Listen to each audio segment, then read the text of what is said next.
பேரவைத் தலைவர்களே, பங்களிப்பு முக்கியமானதாகும்.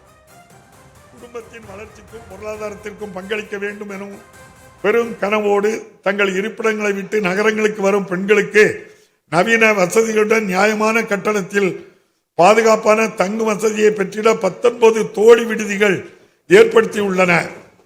இத்தகைய திட்டங்கள் மூலம் இந்தியாவிலேயே தொழிற்சாலைகளில் பணிபுரியும் பெண் ஊழியர்களை அதிகமாக கொண்ட 40.3% மாநிலமாக தமிழ்நாடு திகழ்கிறது.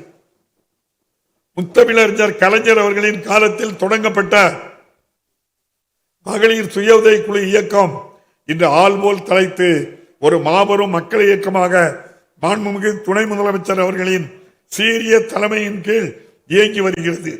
தமிழ்நாடு மகளிர் மேம்பாடு நிறுவனத்தின் கீழ் மொத்தம் 4.9 லட்சம் சுய உதவி குழுக்கள் ஊரக மற்றும் நகர்ப்புற பகுதிகளில் செயல்பட்டு வருகின்றன. கடந்த 5 ஆண்டுகளில் 1,34,000 கோடி ரூபாய் வங்கிக் கடனாக மகளிர் சுய உதவி குழுக்கு வழங்கப்பட்டுள்ளது. வயது முதிர்ந்தோர் மற்றும் மாற்றுத்திறனாளிகளின் நலனை கருத்தில் கொண்டு பொது விநியோக திட்டம் பொருட்களை அவர்களின் இல்லத்திற்கே சென்று வழங்கிடும் பொருட்டு மாண்புமிகு முதலமைச்சர் தாய்மானவர் திட்டத்தை இந்த அரசு அறிமுகப்படுத்தியுள்ளது. இத்திட்டத்தின் கீழ் 18,37,000 குடும்ப அட்டைகளில் உள்ள 27,55,000 வயது முதிர்ந்தோர் மற்றும் மாற்றுத்திறனாளிகள் பயனடைந்து வருகிறார்கள்.